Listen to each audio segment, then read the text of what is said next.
The sound of the gunshot ripped through the still evening air as Grace Sullivan stumbled backward, the earth crumbling beneath her boots. The world seemed to slow as she felt herself falling, the vast canyon opening behind her like the jaws of death itself. Her golden hair whipped across her face, the setting sun of 1876 Colorado casting long shadows across the rugged landscape as her attacker's cruel smile faded from view. "No!" The shout came from somewhere to her left, as Grace's heels slipped over the edge, her body tilting into the abyss, the 100-foot drop promising certain death on the jagged rocks below. A strong hand clamped around her wrist, halting her descent with such force that pain shot up her arm. Her body slammed against the cliff face as she dangled, suspended by nothing but a stranger's grip. "Hold on!" called a deep voice strained with effort. Grace looked up, tears streaming down her dirt-smudged face, to see a man she didn't recognize leaning precariously over the edge. His face was partially obscured by the brim of his worn Stetson, but she could see the determination in his eyes as muscles strained beneath his leather vest. "I've got you," he assured her, his voice steady despite the gravity of the situation. "Give me your other hand." Grace reached up, her shoulder screaming in protest, as her fingers scrabbled for purchase against his forearm. The man adjusted his position, driving the toes of his boots deeper into the dirt for leverage. With a grunt, he began to pull her upward, inch by excruciating inch. "That's it," he encouraged as she fought to help, her boots scraping against the cliff face. With one final heave, he yanked her over the edge, and they both tumbled backward onto solid ground, her body collapsing onto his chest. For several moments they lay there, breathing heavily, the reality of what had just happened washing over them. Grace pushed herself up, her hands pressed against the stranger's chest. His eyes were the color of the sky just before sunset, a deep blue that seemed to hold secrets of their own. "Thank you," she whispered, her voice shaky. "I would have—" "Don't mention it," he interrupted, gently setting her aside and getting to his feet in one fluid motion. He extended a hand to help her up, and as she took it, she felt calluses against her palm, the hands of a man who worked for his living. Standing, Grace took in her savior fully for the first time. He was tall, broad-shouldered, with a strong jaw shadowed by a day's growth of beard. His clothes were dusty from the trail, but well-kept dark trousers tucked into worn leather boots, a blue cotton shirt under a leather vest, and the well-shaped Stetson casting shadows across features that seemed carved from the very mountains surrounding them. "Liam Zachary," he offered, tipping his hat slightly. "Most folks just call me Zach." "Grace Sullivan," she replied, attempting to straighten her disheveled appearance. "I owe you my life, Mr. Zachary." His eyes narrowed as he looked past her to where her attacker had stood. Where did he go? Grace turned, the memory of the man who'd tried to kill her flooding back. The cliff edge where they stood was now deserted. No sign of the bearded brute who'd cornered her here, with murder in his eyes. "Jenkins," she said, the name like poison on her tongue. "Thomas Jenkins. He works for the mining company that's trying to buy my father's land." Zach's expression hardened. "Trying to scare you off?" "Trying to eliminate me," Grace corrected, her voice finding strength as anger replaced fear. "My father died 2 weeks ago. The deed to our ranch transferred to me. They didn't expect a woman to stand her ground." A small, appreciative smile touched Zach's lips. Their mistake. The sound of a horse whinnying drew their attention. A beautiful palomino stood several yards away, reins dragging in the dirt. "Your horse?" Grace asked. Zach nodded. "Storm sensed the trouble before I did." He whistled softly, and the horse trotted over, nudging his shoulder affectionately. "We were just passing through when I heard the commotion." "Lucky for me," Grace said, suddenly aware of how alone they were on this windswept cliff as the sun continued its descent. "My horse is tied at the base of the trail. I came up here to—" She faltered, embarrassment coloring her cheeks. "To what?" Zach prompted gently. "To scatter some of my father's ashes," she admitted. "This was his favorite view. He used to say you could see all the way to tomorrow from here." Understanding softened Zach's features. "I'm sorry about your father, Miss Sullivan." "Thank you." Grace looked around, spotting the small leather pouch she'd dropped during the struggle. It lay dangerously close to the edge. Before she could move toward it, Zach had retrieved it, handling it with a reverence that touched her. "Here," he said, placing it carefully in her hands. "You should finish what you came to do." Grace held his gaze for a long moment, surprised by his sensitivity. Would you mind staying, just until I'm done?" "Of course," he agreed, stepping back to give her privacy while remaining close enough that she felt protected. Grace approached the edge again, this time with caution, and opened the pouch. As she released her father's ashes into the wind, watching them dance away into the vastness of the canyon, she felt a strange sense of both loss and freedom. When she turned back to Zach, he was standing with his hat in his hands, his head bowed slightly in respect. The gesture brought unexpected tears to her eyes. "Thank you," she said again, meaning it for so much more than just saving her life. "We should get you home before dark," he said, replacing his hat. "These hills aren't safe, especially with men like Jenkins around." "You don't have to escort me," Grace protested weakly, though the thought of riding back alone after what had happened filled her with dread. "I insist," Zach said firmly. "Besides, I could use a hot meal and a place to rest Storm for the night, if you're offering." Relief washed over Grace. "The least I can do is offer you dinner and a place to sleep, Mr. Zachary." "Zach," he corrected with a small smile. "Mr. Zachary was my father, and he was a far more respectable man than I am." There was a story there, Grace could tell, but now wasn't the time to ask. As they made their way down the narrow trail to where her mare waited, Grace felt an unexpected warmth in her chest. For the first time since her father's death, she didn't feel completely alone. The ride back to the Sullivan ranch was mostly silent, both riders lost in their own thoughts as their horses picked their way through the growing darkness. The ranch came into view just as the last light faded from the sky, a modest but well-built house with a barn and several outbuildings nestled in a valley surrounded by pine-covered hills. As they approached, a lantern appeared on the porch and a figure stepped out, rifle in hand. "Who goes there?" called a gruff voice. "It's me, Samuel," Grace called back. "And a guest." The old man lowered his rifle as they rode into the yard. "Miss Grace, I was getting worried. You said you'd be back before sunset." "I ran into some trouble," she explained as Zach helped her dismount. "This is Liam Zachary. He helped me out of a difficult situation." Samuel's weathered face creased with concern as he took in Grace's disheveled appearance and the gravity in Zach's expression. "Jenkins?" he asked quietly. Grace nodded. "He won't try anything tonight, but we should keep watch anyway." "I'll take first shift," Zach offered, leading both horses toward the barn. "You'll do no such thing," Grace objected, following him. "You're a guest, and you've done enough for one day." Zach turned to her, his expression serious in the lantern light.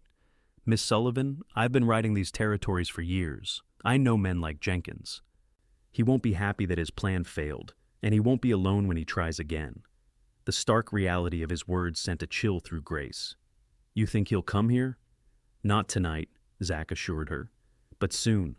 Men like that don't give up easily, especially when there's money involved." Samuel cleared his throat. "Dinner's keeping warm on the stove, Miss Grace. Why don't you two come in and eat, and we can figure out what to do after?" Grace nodded, suddenly aware of how exhausted and hungry she was. "Let's get the horses settled first." Together, they unsaddled and brushed down the horses, working in comfortable silence. Grace couldn't help but notice how gentle Zach was with Storm, murmuring quiet words of praise as he tended to the palomino.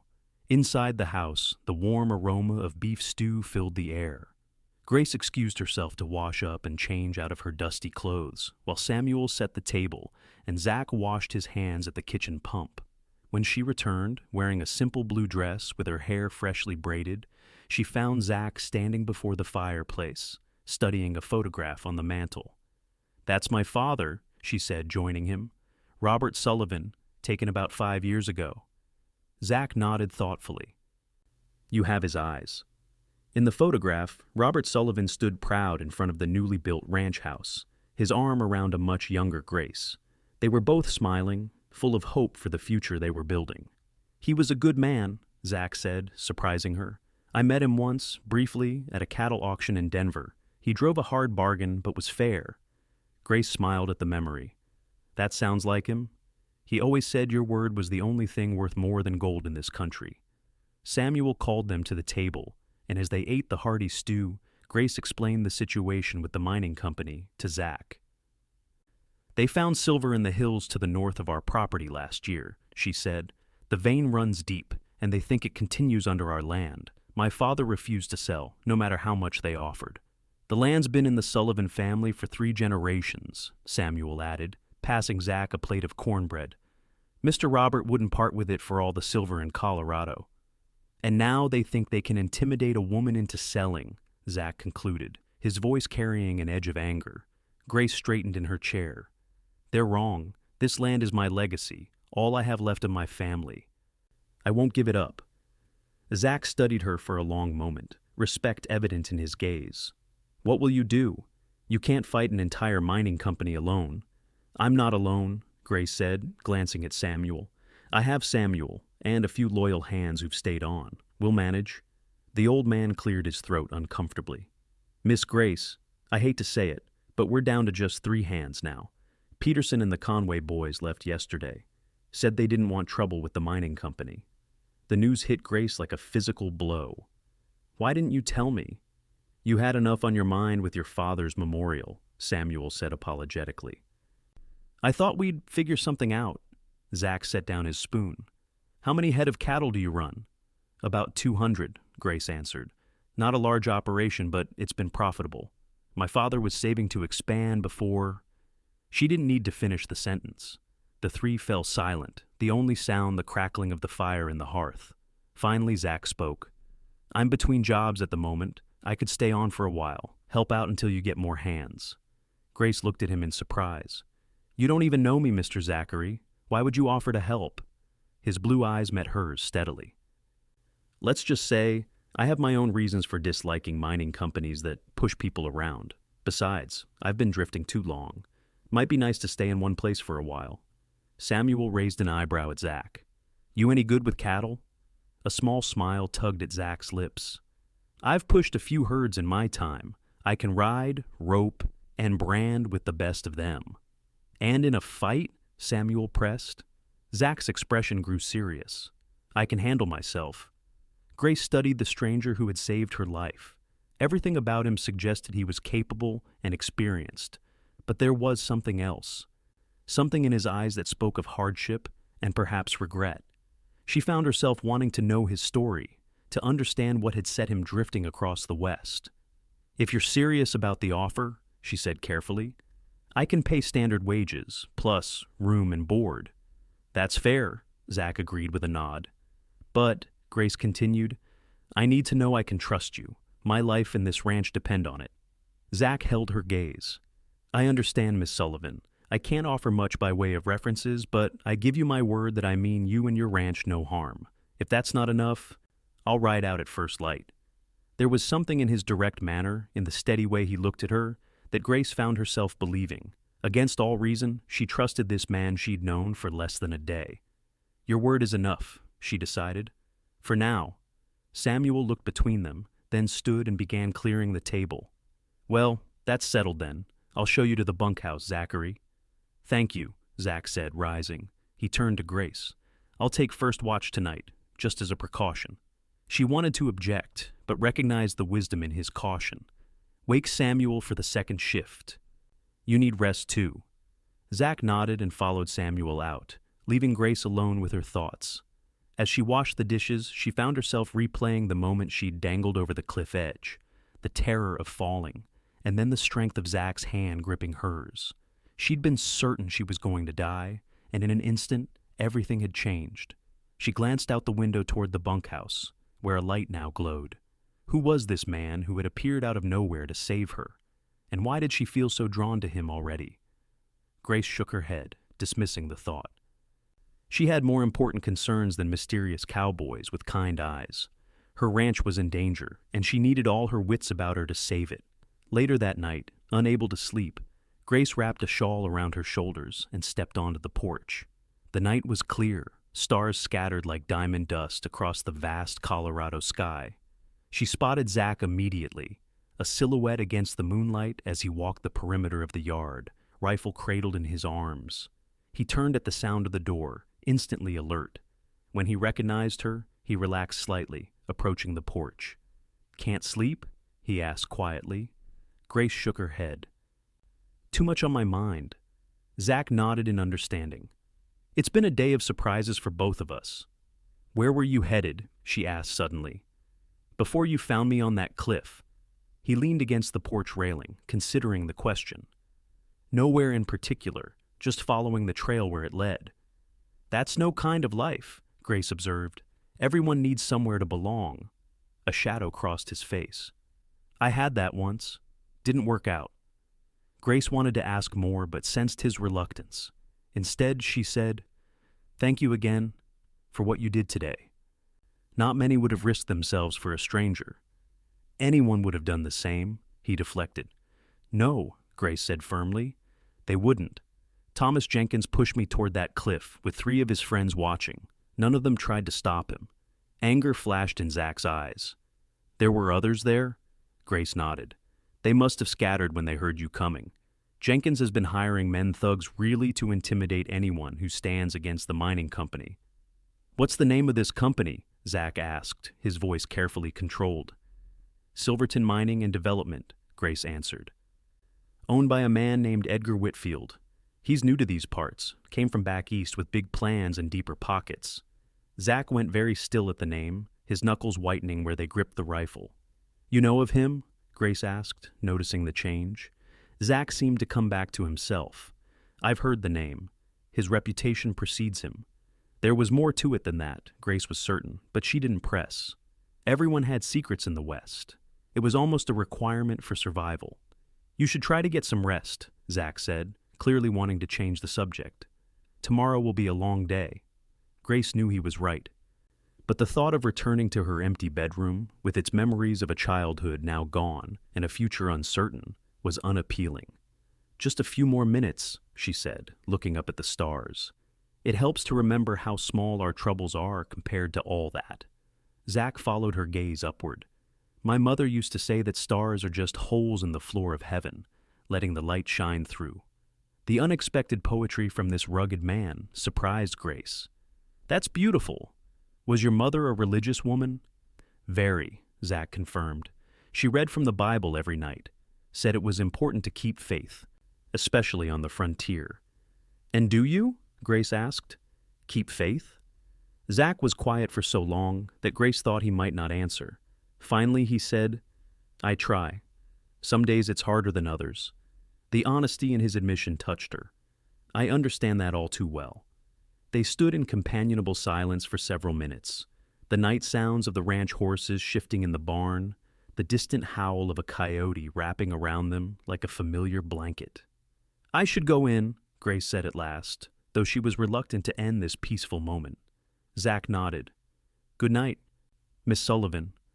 Grace, she corrected him with a small smile. If we're going to work together, you should call me Grace. A smile touched his lips, transforming his serious face. Good night then, Grace. Good night, Zach, she replied. And as she turned to go inside, she felt a curious lightness in her heart that had been absent for too long.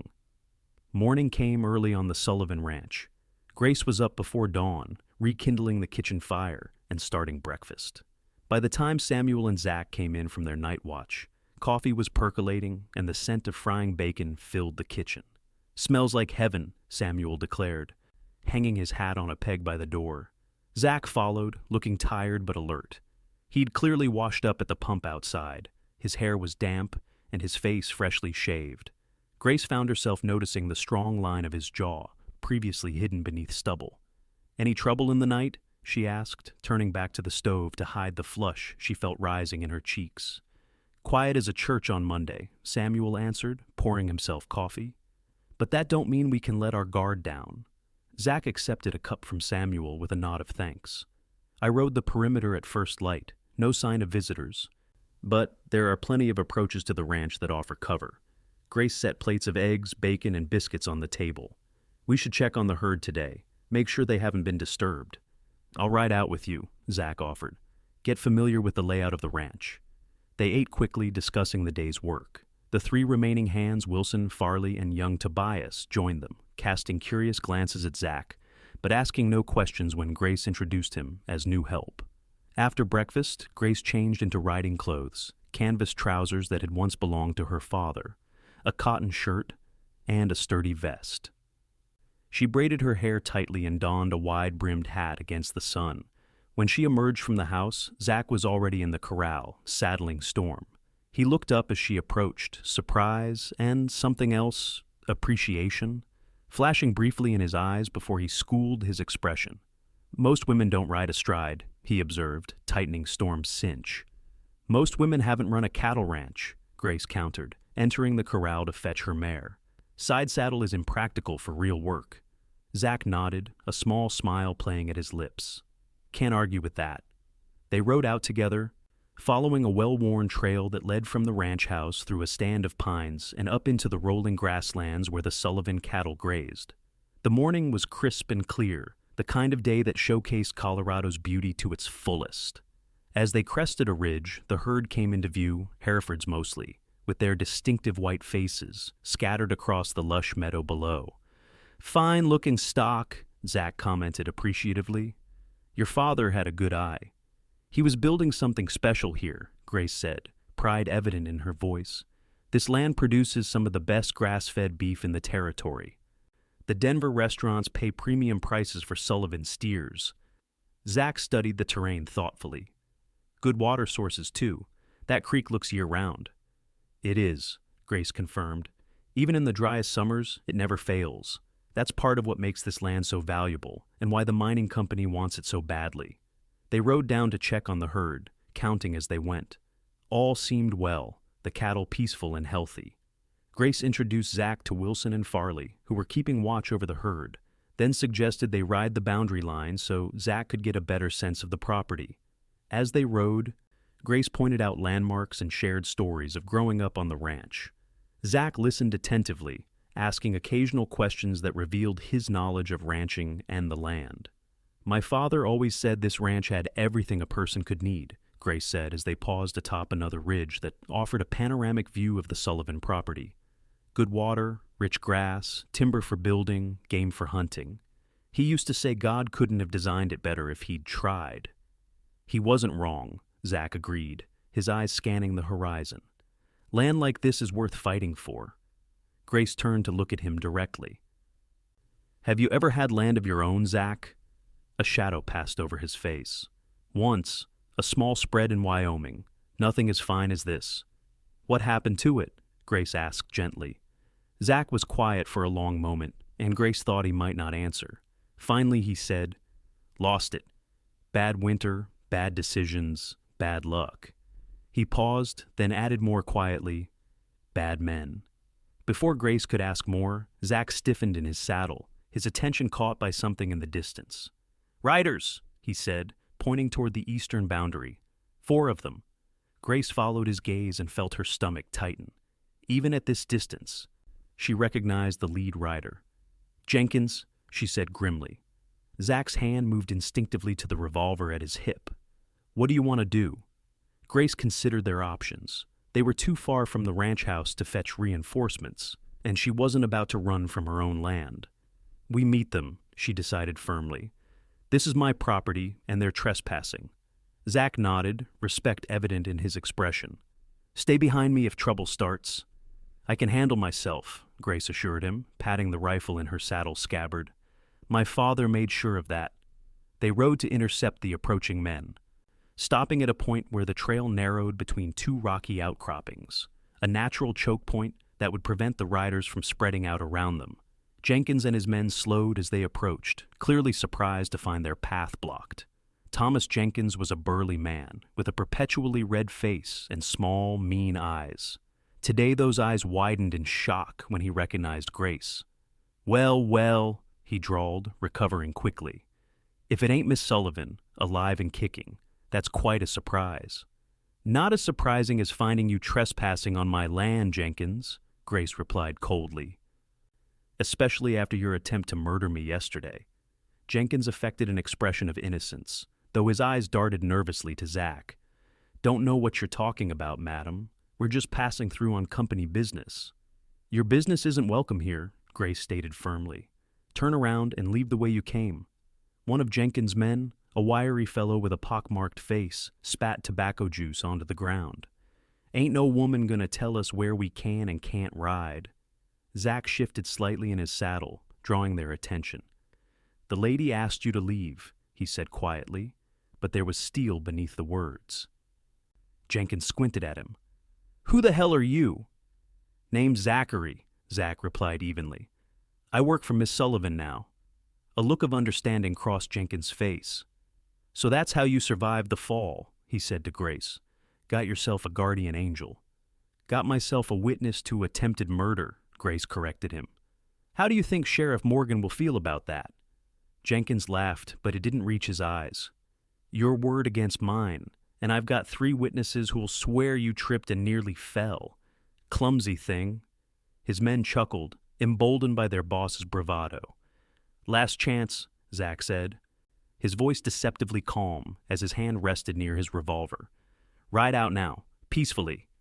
Jenkins' face darkened with anger. You threatening me, cowboy? Just stating facts, Zach replied.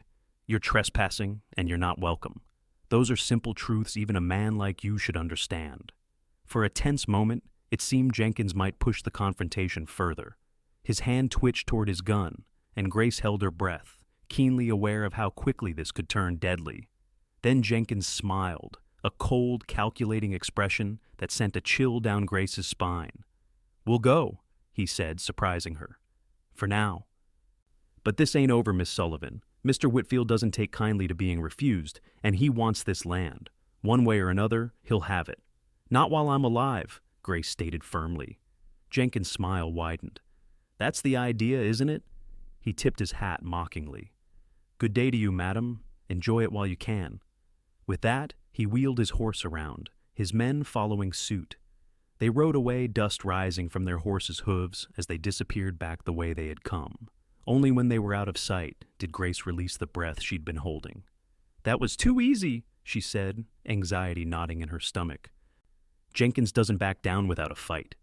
Zach nodded, his expression grim. He's planning something. We need to be ready. They rode back to the ranch in thoughtful silence, both aware that the confrontation had only delayed whatever Jenkins and the mining company had planned. As they approached the ranch house, Samuel came out to meet them, his weathered face creased with worry. Ryder came while you were gone, he announced. From town. Sheriff Morgan wants to see you, Miss Grace. Says it's urgent. Grace exchanged a glance with Zach. Did he say what about? Samuel shook his head. Just that you should come to town as soon as possible. Something about legal papers. A sense of foreboding settled over Grace. The deed, she said quietly to Zach. They're going after the deed to the ranch. Then we'd better get to town, Zach replied, determination in his voice, before they try something else. They took only enough time to change horses and for Grace to freshen up and change into a more presentable dress. Within an hour, they were on the road to Redemption, the small but growing town that served as the commercial center for the surrounding ranches and farms.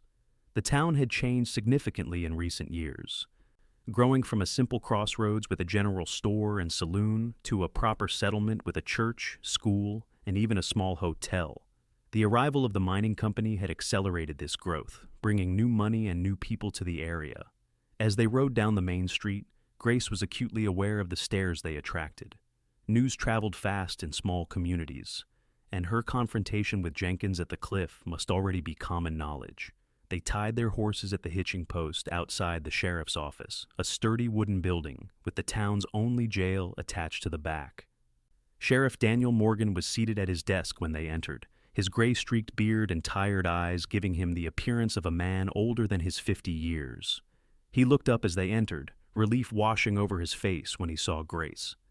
"Miss Sullivan," he said, standing, "I'm glad to see you well. I heard about what happened up at Eagle's Point."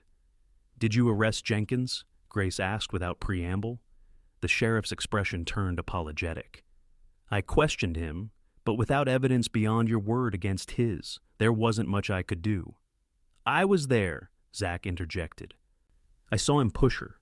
Sheriff Morgan studied Zach with interest. "And you are?" "Liam Zachary," Zach replied. "I'm working for Miss Sullivan now." The sheriff's eyebrows rose slightly. "Well, Mr. Zachary, your testimony helps, but Jenkins claims you're lying to protect your employer. His men back his story that Miss Sullivan simply slipped, Frustration surged through Grace. "So, you called me to town to tell me you won't help?" "No," Morgan sighed, sinking back into his chair. "I called you because there's been a legal filing against your property. Whitfield's lawyers are claiming your father's deed has irregularities, and that the land should revert to territorial control, which would make it available for mining claims." Grace felt as though she'd been struck. "That's ridiculous. My grandfather homesteaded that land legally. The deed has been in our family for decades." "I know that," the sheriff said gently. "But Whitfield has powerful friends in Denver, and enough money to keep lawyers arguing for years. He's requesting a hearing before Judge Harris next week." "Judge Harris is fair," Grace said, though uncertainty crept into her voice. "He'll see through this scheme." The sheriff nodded, but his expression remained grave. "I hope so. In the meantime, watch yourselves. Jenkins has been drinking heavily since yesterday, making threats. I warned him to stay away from your property, but your warning means nothing to a man like that," Zach finished for him. "Unfortunately true," Morgan agreed, studying Zach with renewed interest. "You seem familiar with his type, Mr. Zachary." "I've encountered men like Jenkins before," Zach said simply. The sheriff regarded him thoughtfully. "Your name's familiar somehow." "You ever been through these parts before?" "No," Zach answered, perhaps too quickly. "First time in this country." Morgan didn't look entirely convinced, but he didn't press the issue. Instead, he turned back to Grace. "Miss Sullivan, I suggest you speak with Benjamin Howard. He's the best lawyer in the county, and you're going to need legal help against Whitfield's team." Grace nodded, trying to process everything. "Thank you, Sheriff. I'll do that." As they left the sheriff's office, Grace felt overwhelmed by the magnitude of what she was facing. It wasn't just Jenkins and his thugs anymore. It was lawyers and judges and the entire legal system, which could be bent by men with enough money and influence. "Don't lose heart," Zach said quietly, reading her expression. "They wouldn't resort to legal tricks if they thought intimidation would work. It means you're stronger than they expected." Grace looked at him gratefully. "I hope you're right. Let's find Mr. Howard and see what he says." Benjamin Howard's law office was located above the town's only bank, a small but tidy space filled with law books and the scent of pipe tobacco. The lawyer himself was a slender man in his 40s, with spectacles perched on his nose and an air of perpetual concentration. He listened carefully as Grace explained the situation, taking occasional notes and asking precise questions. When she finished, he removed his spectacles and polished them thoughtfully. "It's a transparent attempt to seize your land," he confirmed, "but not without some legal basis they could exploit. The territorial land laws have changed several times since your grandfather's day, and Whitfield's lawyers will try to use those changes against you." "Can they succeed?" Grace asked, dreading the answer. Howard replaced his spectacles. "Not if I have anything to say about it. Your family's claim predates most of the legal revisions they'll cite, and continuous occupation strengthens your position considerably. But it will be a fight, Miss Sullivan, and not an inexpensive one." Grace squared her shoulders. "Whatever it costs, Mr. Howard, this land is my legacy." The lawyer nodded approvingly. "I'll begin preparing our case immediately. In the meantime, I suggest you gather any documentation you have regarding the property surveys, tax receipts, anything that establishes your family's legitimate ownership. I'll start looking as soon as we return to the ranch," Grace promised.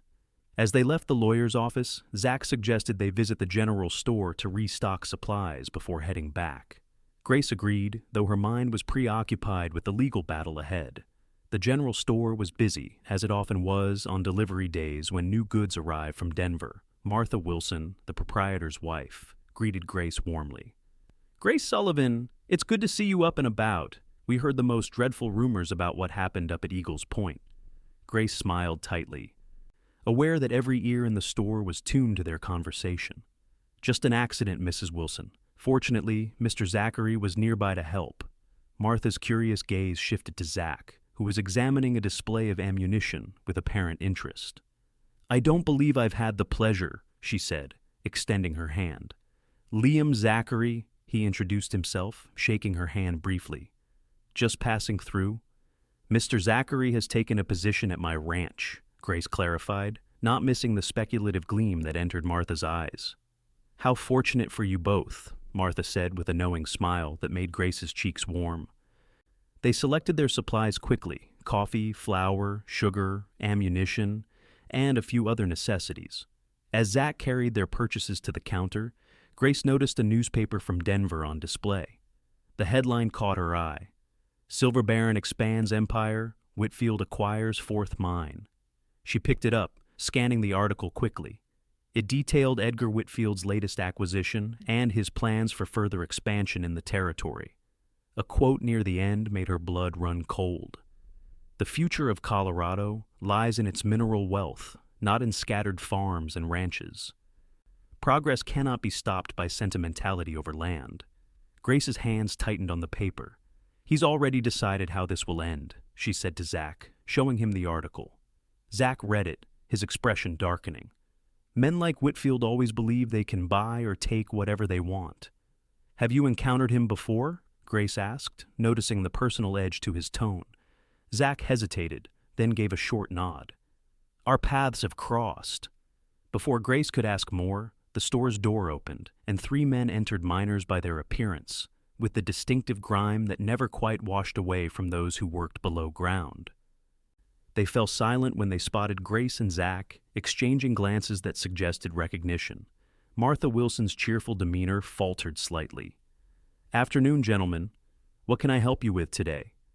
The tallest of the 3, a man with a scar bisecting his left eyebrow, spoke without taking his eyes off Grace. Just browsing, madam. Don't mind us. The atmosphere in the store had shifted palpably, tension replacing the previous easy commerce. Grace felt Zach move slightly, positioning himself between her and the newcomers. We'll take the newspaper too, Grace told Martha, placing it with their other purchases. Please put it all on the ranch account. Martha nodded, hastily tallying their items. Of course, dear. Will there be anything else? That's all for today, Grace replied, aware of the miners watching their every move. As they left the store, Grace could feel the men's eyes boring into her back. Outside, she released a breath she hadn't realized she was holding. Friends of Jenkins? She asked Zach as they loaded their supplies into saddlebags. Most likely, he confirmed grimly. We should get back to the ranch. I don't like the feel of this town right now. They mounted up and rode out, both alert for any sign of trouble. The road back to the Sullivan ranch wound through pine forests and open meadows, offering multiple places for an ambush. Zach suggested they take a less direct route, following game trails that would be harder to anticipate. They were about halfway home, riding through a densely wooded section, when Zach suddenly raised his hand, signaling Grace to stop. She reined in her mare, listening intently. For a moment, there was nothing but the natural sounds of the forest wind in the pines, a woodpecker drumming in the distance. Then she heard it, the soft creak of leather, the muffled snort of a horse trying to be kept quiet. Someone was waiting ahead. Zach pointed silently to a narrow deer trail branching off to their right. Grace nodded in understanding, and they turned their mounts carefully, moving as quietly as possible away from the main trail. They had gone perhaps 50 yards when a shout went up behind them, followed by the thunder of hooves. Their detour had been discovered. "Ride!" Zach commanded, spurring Storm into a gallop. Grace followed suit, ducking low branches as they crashed through the underbrush. The forest was too dense for a sustained gallop. They weaved between trees, jumped fallen logs, and splashed through a shallow creek, all the while aware of their pursuers closing in. As they emerged from the trees into a small clearing, Zach made a split-second decision. "This way," he called, veering toward a rocky outcropping that rose on the far side of the clearing. "We can make a stand there if we have to." They reached the rocks just as the first of their pursuers burst from the tree line. It was the scarred miner from the store, along with 4 others, Jenkins among them. "There's nowhere to run, Sullivan," Jenkins shouted, his voice carrying across the clearing. "Be reasonable and sell the land. Nobody needs to get hurt." Grace and Zach had dismounted, using the rocks for cover. Zach had his rifle ready, and Grace had drawn her father's revolver. "That's close enough, Jenkins," Zach called back. "Turn around and ride out while you still can." Jenkins laughed, a harsh sound without humor. 5 against 2? I like those odds, cowboy." "Those odds can change quickly," Zach replied calmly, raising his rifle. "First man across that clearing gets a bullet. Your choice who it is." The miners hesitated, looking to Jenkins for direction. He cursed under his breath, clearly not having expected armed resistance. "Listen to reason, Sullivan," Jenkins tried again. "Whitfield's getting that land one way or another. Take the money while it's still being offered." "My answer hasn't changed, Jenkins," Grace called back firmly. "That land is not for sale, not to Whitfield, not to anyone." For a tense moment, it seemed Jenkins might order his men to charge anyway. Then, surprising everyone, he backed down. "Have it your way," he snarled. "But this ain't over, not by a long shot." He turned to his companions. "Come on, boys. We've got other ways to skin this cat." They wheeled their horses and rode back into the forest, the sound of their departure gradually fading into the distance. Grace lowered her revolver, her hand trembling slightly from the rush of fear and anger. "That was too easy," she said, echoing her earlier sentiment. Again, Zach nodded, his expression grim as he kept his rifle trained on the tree line. "He's right about one thing, this isn't over. We need to get back to the ranch and prepare. I don't trust Jenkins to give up so easily." They waited several minutes to ensure the miners were truly gone, then mounted up and continued toward home, taking an even more circuitous route to avoid any further ambushes. It was late afternoon by the time they reached the Sullivan ranch. Samuel and the hands had been watching for them, and came out to meet them as they rode in, concern evident on their faces. "We were about to come looking for you," Samuel said as they dismounted. "Thought you might have run into trouble." "We did," Grace confirmed, quickly explaining what had happened in town and on the trail home. Young Tobias, barely 20 but already developing the watchful eyes of an experienced cowhand, spoke up. "We had visitors too, Miss Grace. 3 fellas rode by about an hour ago, said they were looking for work. Something didn't feel right about them. So, we sent them on their way." Zach and Grace exchanged worried glances. "Sounds like they're scouting the ranch," Zach observed. "Learning our routines, our defenses." "Or lack thereof," Samuel added grimly. 5 of us against however many Whitfield can hire, those aren't good odds." Grace felt the weight of responsibility pressing down on her. These men, Samuel, Wilson, Farley, young Tobias, and now Zach, were putting themselves in danger for her and her land. How could she ask that of them? As if reading her thoughts, Samuel placed a weathered hand on her shoulder. "Don't you go thinking about giving up, Miss Grace. Your father built this place for you, and we aim to see you keep it." The other hands nodded in agreement, their loyalty bringing unexpected tears to Grace's eyes. "Thank you," she said softly. "All of you." Zach had been surveying the ranch with a critical eye. "We need to prepare," he said decisively. "Board up the lower windows of the house. Move the horses to the small corral behind the barn where they're less exposed. Set up watch rotations day and night." "You think they'll attack the ranch?" Grace asked, though she already knew the answer. Zach met her gaze directly. "I think Jenkins and Whitfield have decided you're not going to sell willingly. That leaves them 2 options, legal manipulation or force. They're trying both." The blunt assessment sent a chill through Grace, but she straightened her shoulders. "Then we'll be ready for them. Samuel, please help me search my father's study for the land documents Mr. Howard needs. The rest of you follow Zach's suggestions to secure the ranch." As the men dispersed to their tasks, Grace led Samuel into the house and to her father's study, a small room lined with bookshelves and dominated by a heavy oak desk. It had remained largely untouched since Robert Sullivan's death, Grace finding it too painful to sort through his personal effects. Now, she opened drawers and cabinets methodically, searching for anything related to the ranch's ownership. Samuel helped, his knowledge of her father's habits proving invaluable as they located tax receipts, correspondence with the land office, and finally, in a locked bottom drawer of the desk, a metal box containing the original deed and survey. "Here it is," Grace said with relief, carefully unfolding the yellow document. "Dated 1842, my grandfather's name, clear as day." Samuel peered over her shoulder. "That should help your case considerably, Miss Grace." As they continued searching, ensuring they had gathered all relevant documentation, Grace came across a leather-bound journal she didn't recognize. Opening it, she discovered it was her father's personal diary, dating back several years. She was about to set it aside when a name caught her eye. Whitfield? Curious, she read the entry from just 3 months before her father's death. "Met with Whitfield again today. His offer increased to $15,000, but money isn't the issue. The man cannot be trusted.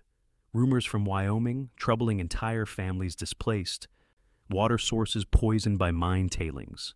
Will not sell to someone who would destroy what 3 generations have built. Grace will need this land more than ever when I'm gone. Grace's hands trembled as she read the entry again. He knew, she whispered. He knew Whitfield was dangerous. And Wyoming. She looked up at Samuel. Zach said he had land in Wyoming once, that he lost it. Before Samuel could respond, they heard Zach calling from outside. Grace tucked the journal into her pocket and gathered the land documents, a sense of unease growing within her. There was more to Zach's history with Whitfield than he had revealed, and she needed to understand what it was. Outside, Zach and the hands had already made significant progress securing the ranch. Windows were being boarded, water barrels filled in case of fire, ammunition distributed. Zach had organized it all with the efficiency of a man who had prepared for siege before. We found the deed and other documents, Grace told him, holding up the metal box. I should get these to Mr. Howard as soon as possible. Zach nodded. Tomorrow? It's too dangerous to travel now, with night coming on. We'll send someone with you at first light. Grace agreed reluctantly, knowing he was right. As darkness fell, they gathered in the kitchen for a simple but hearty meal of beans, cornbread, and coffee. The mood was subdued, each person aware of the conflict looming before them. After dinner, as the hands dispersed to their assigned watch positions, Grace approached Zach, who was checking his revolver by the fireplace. "May I speak with you privately?" she asked quietly. He looked up, something in her tone alerting him to the seriousness of her request. "Of course." They stepped onto the porch, the night air cool and filled with the chorus of crickets and frogs. For a moment, Grace simply listened, drawing strength from the familiar sounds of her home. "My father kept a journal," she finally said, producing the leather-bound book from her pocket.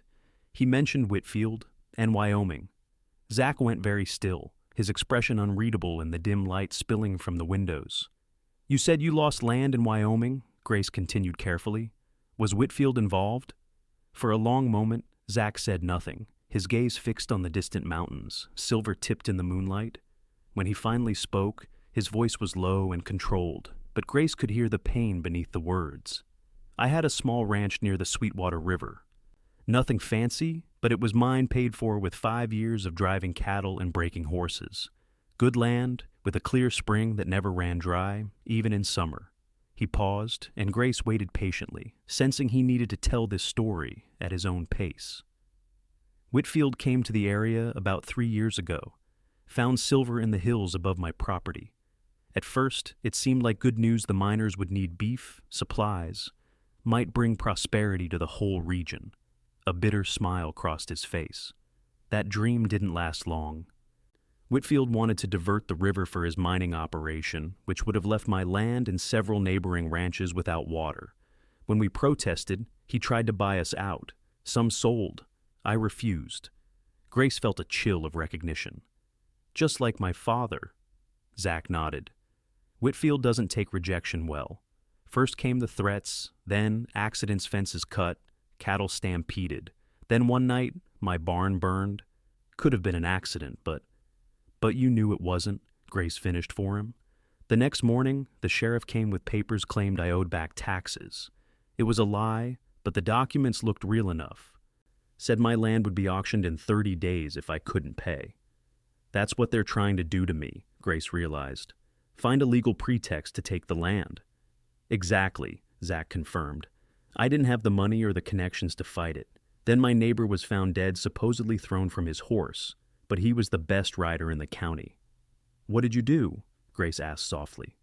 Zach's jaw tightened.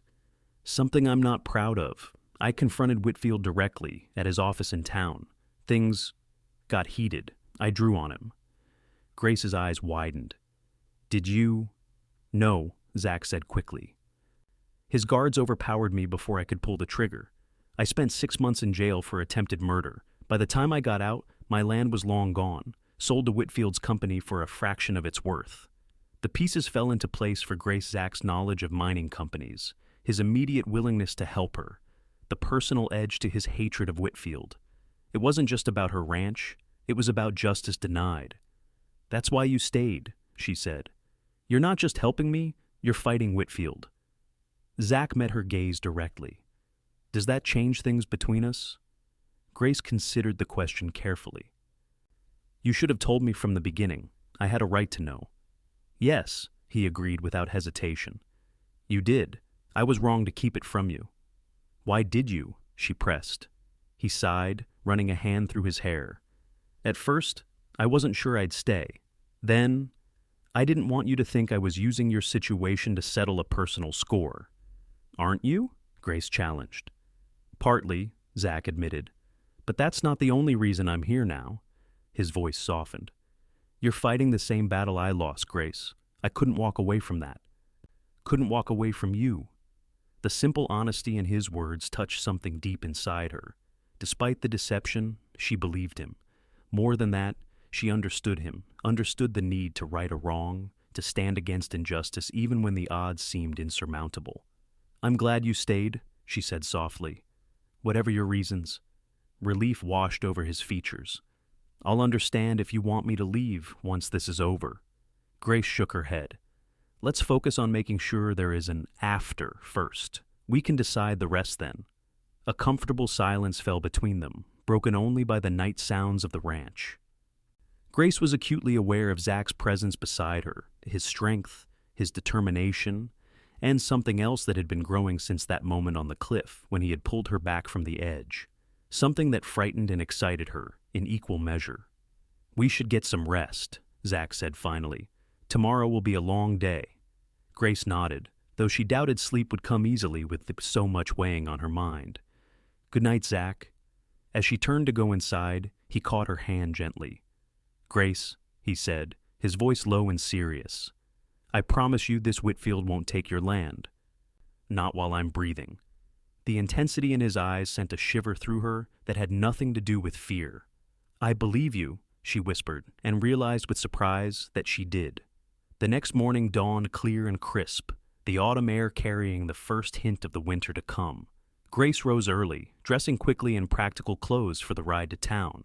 She had decided to deliver the documents to Mr. Howard personally, unwilling to entrust them to anyone else, no matter how loyal. In the kitchen, she found Zach already awake, discussing watch rotations with Samuel over cups of steaming coffee. Both men looked up as she entered, and Grace was struck by how natural it seemed to find Zach there, as if he had always been part of the ranch. I'm riding to town with the documents, she announced, pouring herself coffee. I should be back by midday. I'll go with you, Zach said immediately, in a tone that brooked no argument. Grace nodded, having expected as much. We should leave soon then. I want to reach town before it gets busy. They set out as the sun was just clearing the eastern mountains, the land still wrapped in the soft light of early morning. They rode in companionable silence for a time, each lost in their own thoughts. Grace found herself stealing glances at Zach, seeing him with new eyes since his revelation the night before. He had suffered at Whitfield's hands, lost everything. Yet here he was, risking himself again to help her fight the same battle. The knowledge filled her with a confusing mix of gratitude, admiration, and something deeper that she wasn't quite ready to name. What will you do? She asked suddenly. After this is over, I mean, if we win. Zach seemed surprised by the question. I haven't thought that far ahead, he admitted. For a long time, there was just the next town, the next job. Nothing beyond that.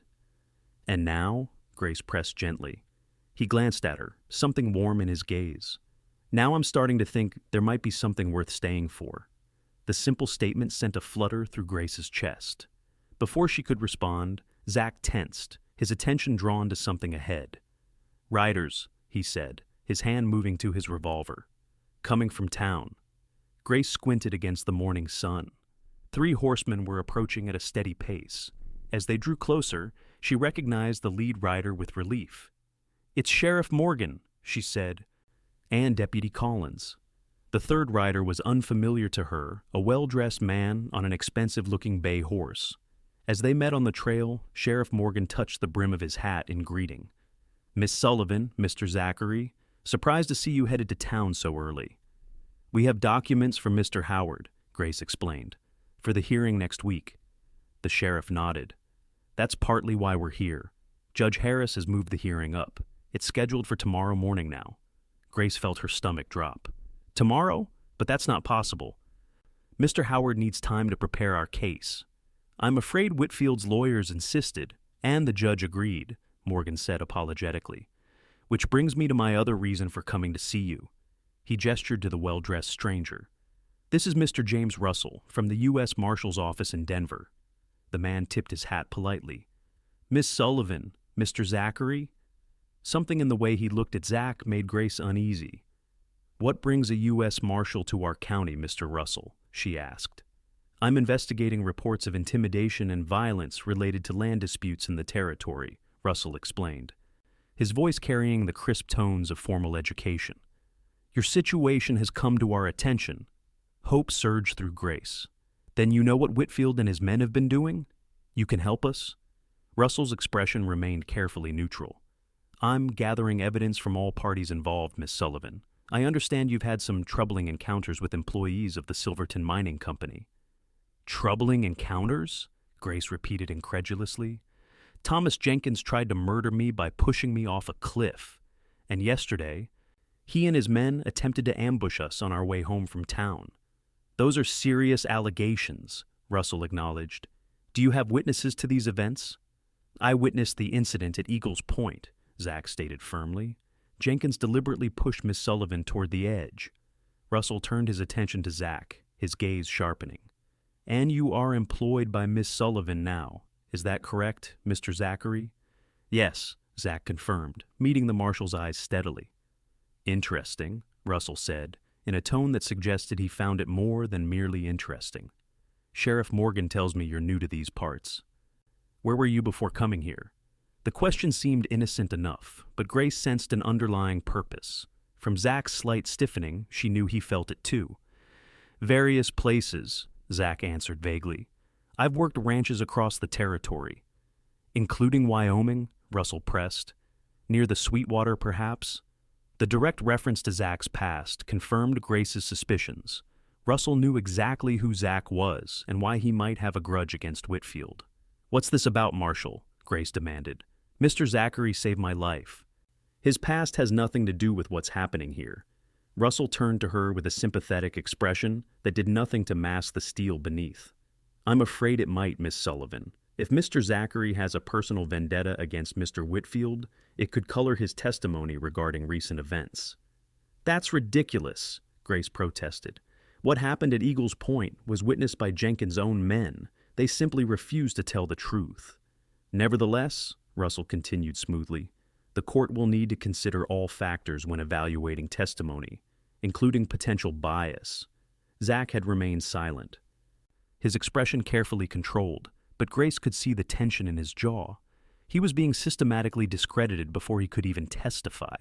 Sheriff Morgan cleared his throat uncomfortably. We should be getting back to town. The marshal has other interviews to conduct today. Of course, Grace said tightly. We'll be right behind you. I need to deliver these documents to Mr. Howard immediately, especially now that the hearing has been moved up. As the three men rode on toward town, Grace turned to Zach, anger and worry warring within her. They know about your history with Whitfield. They're going to use it to discredit anything you say. Zach nodded grimly. It's a smart play.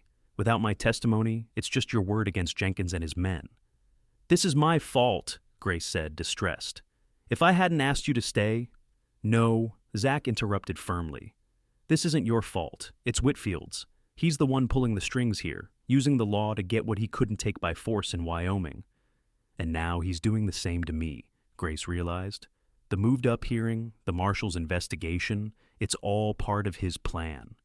They urged their horses forward, both acutely aware that time was running out. When they reached town, the main street was busier than the day before, with miners and townspeople going about their morning business. Several people stared as they rode past, conversations falling silent until they had passed. At the lawyer's office, they found Benjamin Howard already aware of the change in the hearing date. He sat behind his desk, surrounded by open law books and scattered papers, looking harried but determined. Ah, Miss Sullivan, Mr. Zachary, I was about to send a messenger to your ranch. This change in schedule is most irregular, but not entirely unexpected given Whitfield's influence. We brought the documents you requested, Grace said, placing the metal box on his desk. Everything we could find regarding the original deed and subsequent ownership. Howard opened the box eagerly, examining the contents with an expert eye. Excellent, he murmured. The original survey is particularly valuable. It clearly establishes your grandfather's claim, predates any of the revised statutes Whitfield's lawyers will cite. What about Marshal Russell? Zach asked. We encountered him on the road with Sheriff Morgan. Howard's expression grew troubled. Yes. His arrival complicates matters.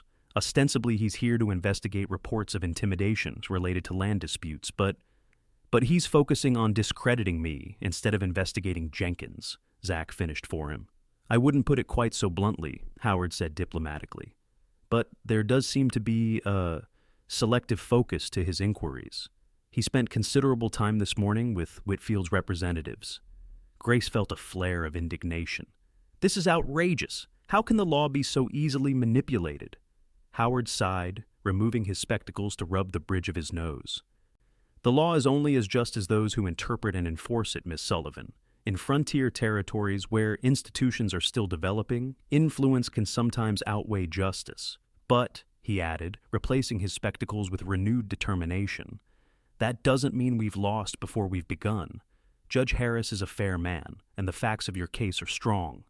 What should we do now? Grace asked, trying to focus on practical matters rather than her growing sense of being trapped in an unfair game. Return to your ranch and prepare for tomorrow's hearing, Howard advised. Bring Samuel with you. His long service to your family makes him a valuable witness to the ranch's continuous operation. And, he added, glancing at Zach, while Mr. Zachary's testimony regarding the incident at Eagles Point may be challenged due to his history with Whitfield, there's no reason he shouldn't accompany you. They left the lawyer's office with mixed feelings, hoped that their legal case was strong, concern about the accelerated timeline, and growing unease about the marshal's presence. As they collected their horses from the hitching post, Grace noticed a group of miners watching them from across the street. Their expressions hostile. We should leave, she said quietly to Zach. I don't like the feel of this. He nodded, helping her mount before swinging into his own saddle. As they rode out of town, Grace could still feel eyes following them, the weight of unspoken threats hanging in the air. They had traveled perhaps a mile when Zach suddenly reined in storm, his head cocked as if listening. Do you hear that?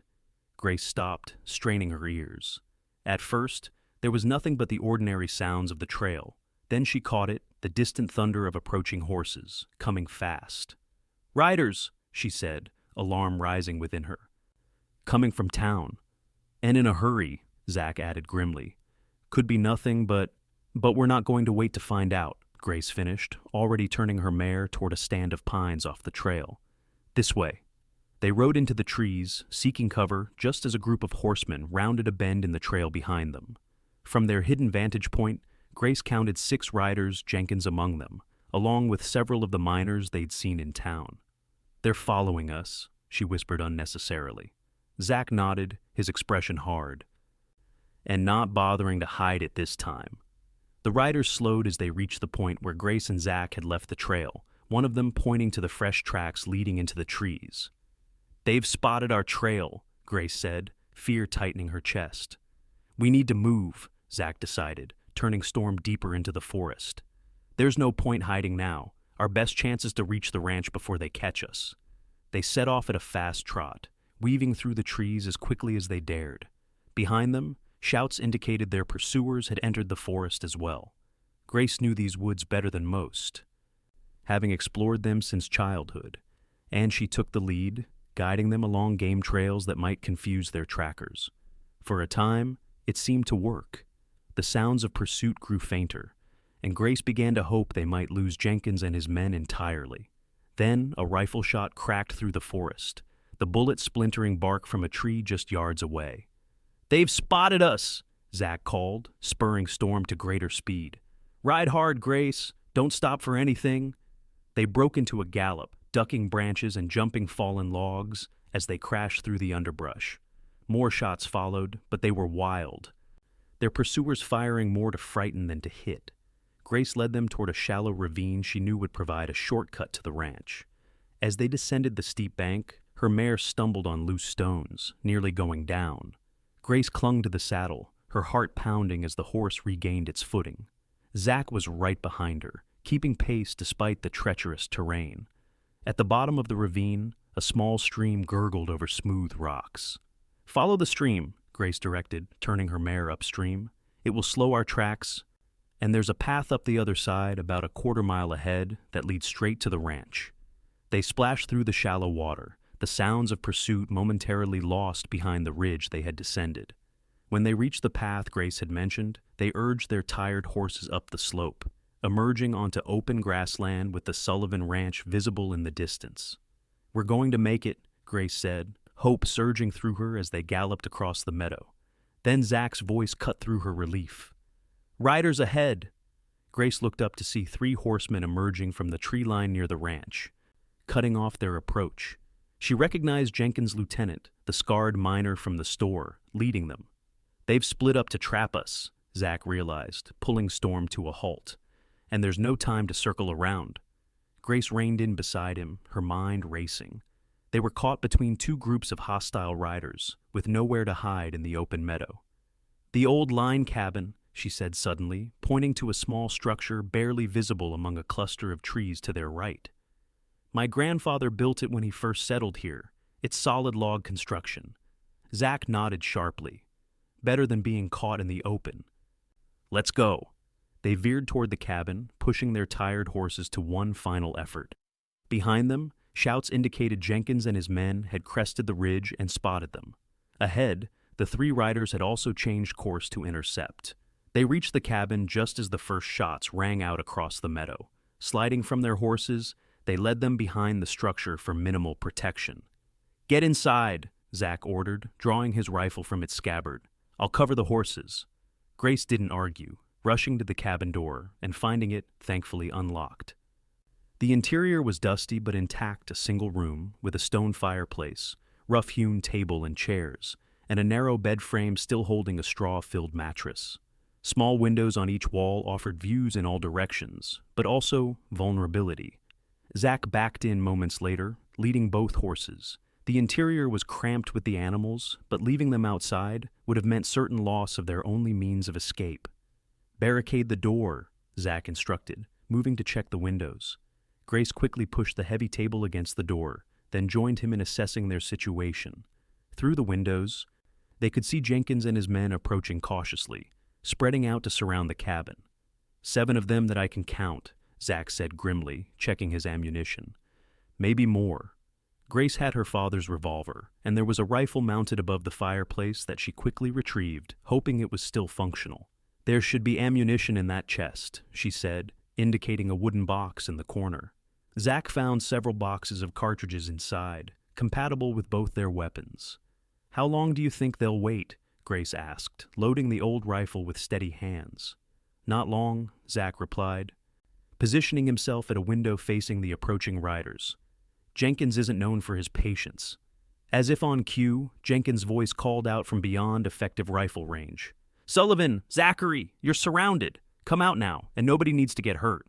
"That's rich, coming from a man who tried to throw me off a cliff," Grace called back. Jenkins laughed, the sound carrying across the meadow.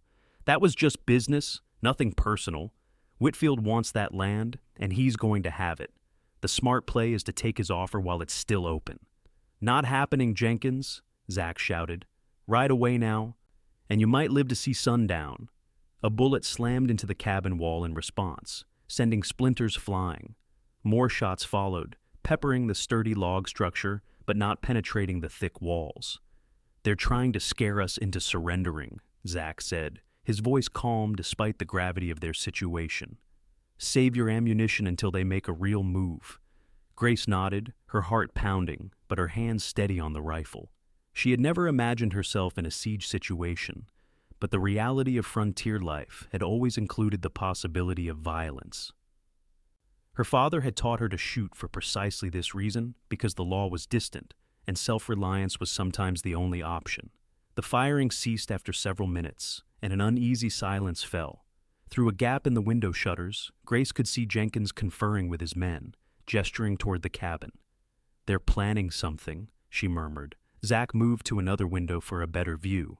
They're splitting up, trying to approach from multiple sides. The strategy became clear moments later, as two men darted from cover toward the back of the cabin, while others laid down covering fire from the front. Zach calmly took aim and fired, dropping one of the rushing attackers with a shot to the leg. The other dove back into the trees. "Good shot," Grace said, impressed by his restraint and wounding rather than killing. "I don't want to kill anyone if I can help it," Zach replied, reloading quickly.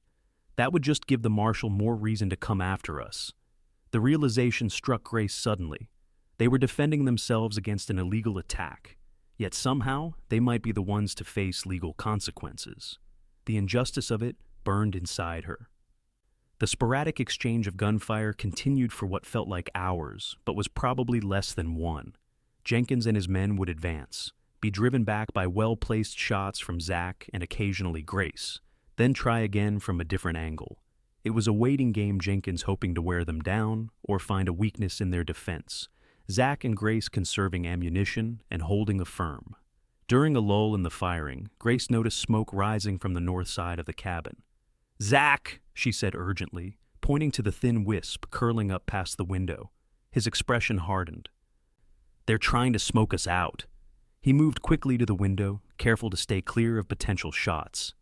"They've set a fire against the wall." Grace's stomach dropped. The cabin was built of seasoned logs. It would burn slowly, but it would burn. "The horses," she said, glancing at the nervous animals. "They'll panic when the smoke gets bad." Zach assessed their options rapidly. "We need to put it out before it takes hold. There's a water barrel outside the east wall, if I remember correctly." Grace nodded. "Yes, my father kept it maintained for travelers." "I'll go out the west window," Zach decided. "Draw their fire while you slip out the back and try to douse the flames." "That's too dangerous," Grace protested. "They'll concentrate on you." "Exactly," Zach said with grim determination. "That's the point. You'll have a better chance if they're focused on me." Before she could argue further, he moved to the west window, kicked out the shutters, and began firing rapidly at Jenkins' positions. As expected, return fire immediately concentrated on that side of the cabin. Grace hesitated only a moment before moving to the back window. Smoke was beginning to seep through the chinks in the logs, the smell acrid and threatening. She eased the window open, waited for a moment when the gunfire was heaviest, then slipped out. The heat from the flames was immediate. A pile of brush and small logs had been stacked against the cabin wall and set alight. The fire hadn't yet caught the cabin itself, but would soon if not extinguished. Staying low, Grace darted to the water barrel, finding it thankfully full. She didn't have a bucket, so she used her hat, filling it repeatedly and throwing water on the flames. The fire hissed and sputtered, but didn't die completely. She needed more water, and faster. Making a split-second decision, Grace braced herself against the barrel and pushed with all her strength. It tipped, then fell, water gushing out over the fire in a flood that extinguished it instantly. Steam rose in a cloud that briefly obscured her from view. Taking advantage of the cover, Grace scrambled back toward the window. She was halfway there when a shot kicked up dirt at her feet. Diving forward, she rolled to the side of the cabin just as more bullets struck where she had been. "Grace!" Zach's voice called from inside, tight with concern. "I'm all right," she called back, pressing herself against the cabin wall. "The fire's out." "But I'm pinned down!" Zach appeared at the window, reaching out a hand to her. "Quick, while I cover you." He fired several shots toward the source of the attack, and Grace made a desperate lunge for the window. His strong hands caught her, pulling her through just as bullets splintered the window frame.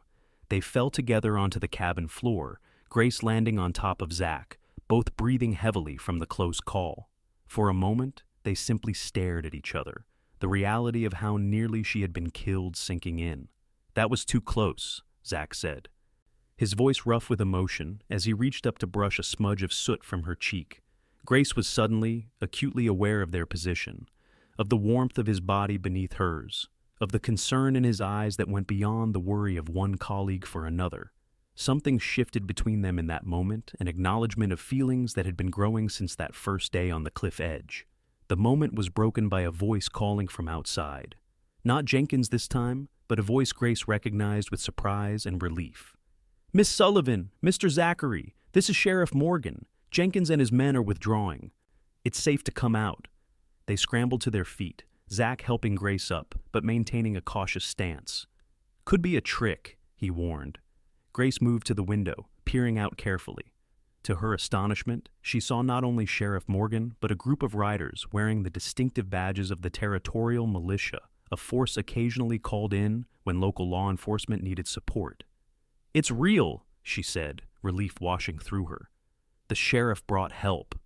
They cautiously opened the door, weapons still ready, but the scene outside confirmed what Grace had seen.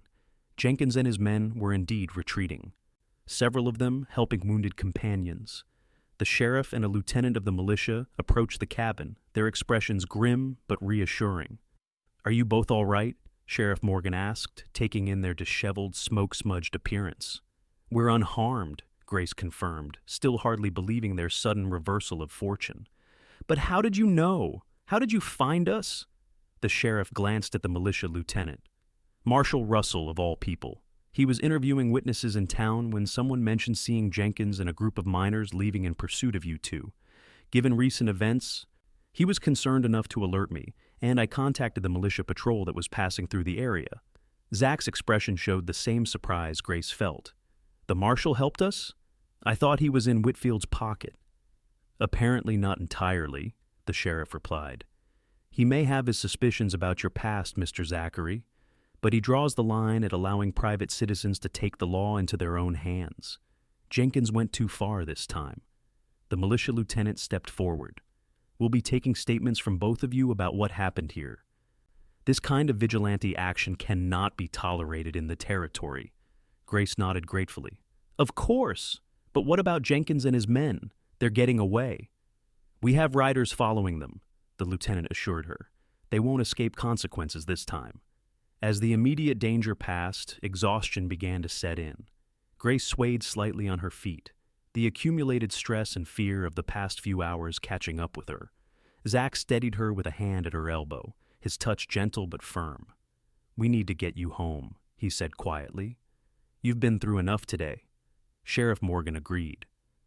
"I'll escort you back to the ranch myself. The lieutenant and his men will handle things here and meet us there for your statements." As they prepared to leave, retrieving their horses from inside the cabin, Grace took a moment to survey the damage.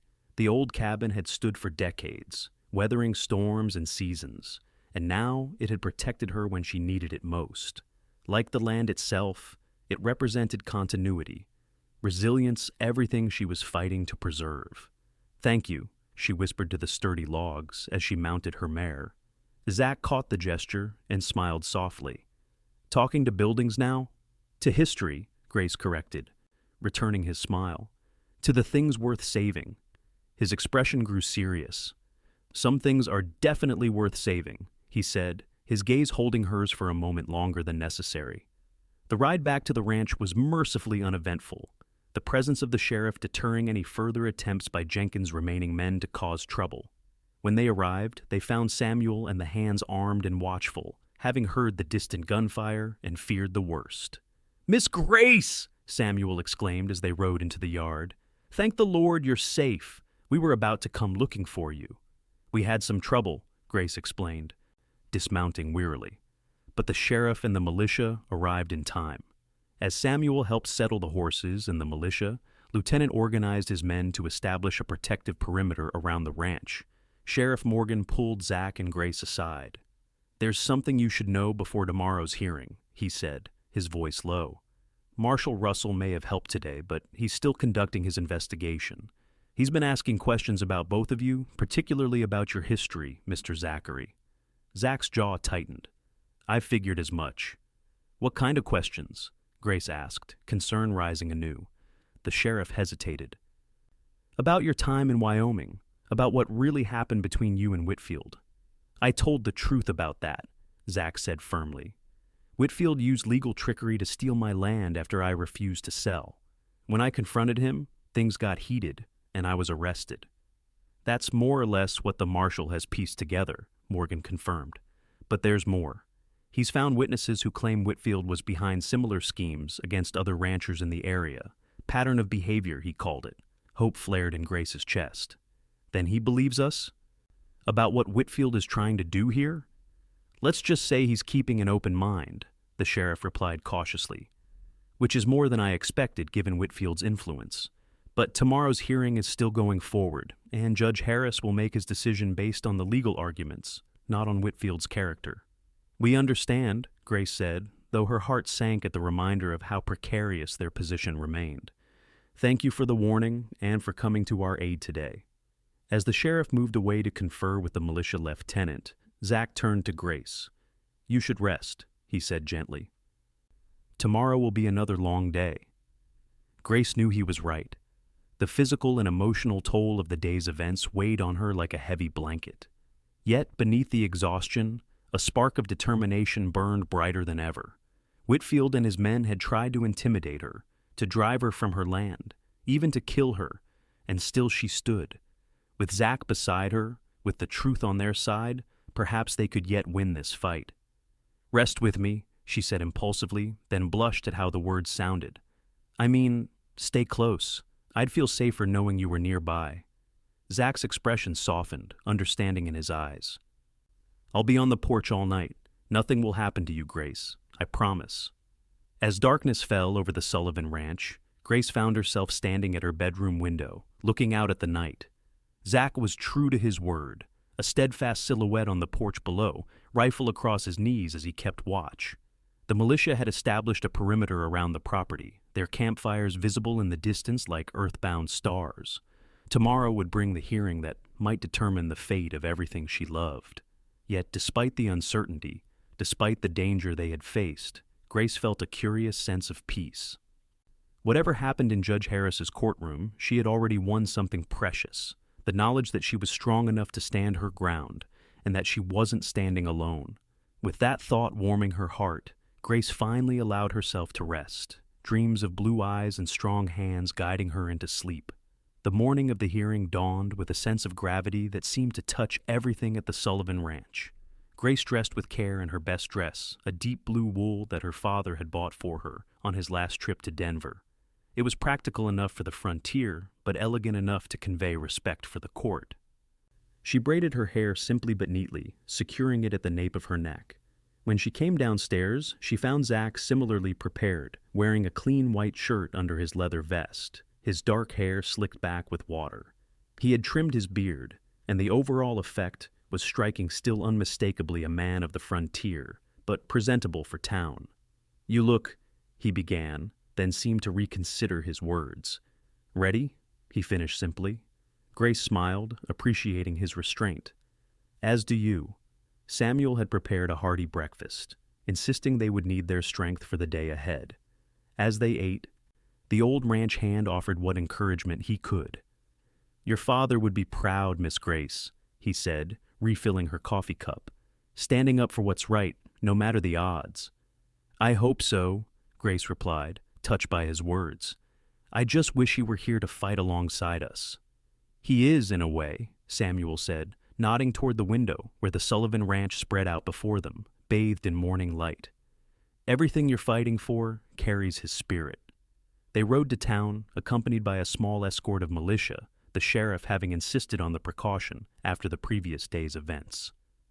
News of the confrontation at the line cabin had spread quickly, and as they approached Redemption, it was clear the town was buzzing with anticipation of the hearing. The courthouse, a relatively new building that also served as the town hall, was already crowded when they arrived.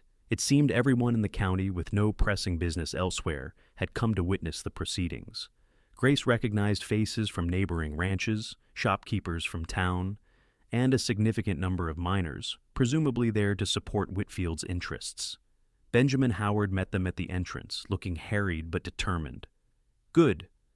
You're here, he said, ushering them inside. Judge Harris is preparing to start promptly at 10. Whitfield arrived an hour ago with no less than 3 lawyers from Denver. 3 lawyers? Grace repeated, anxiety fluttering in her stomach. Against just you? Howard patted her arm reassuringly. Quality over quantity, my dear. Besides, we have something they don't, the truth. They made their way to the front of the courtroom, where a table had been reserved for them. Across the aisle, Edgar Whitfield sat with his legal team, exuding confidence and prosperity in his expensive Eastern suit. He was a commanding presence, tall, broad-shouldered, with silver threading through his dark hair and beard. When he noticed Grace, he offered a smile that never reached his cold eyes. Beside her, Zach went very still, his gaze locked on Whitfield. It was the first time they had been in the same room since Wyoming, Grace realized, and she could feel the tension radiating from him. "Easy," she murmured, placing a hand lightly on his arm. "He's trying to provoke you."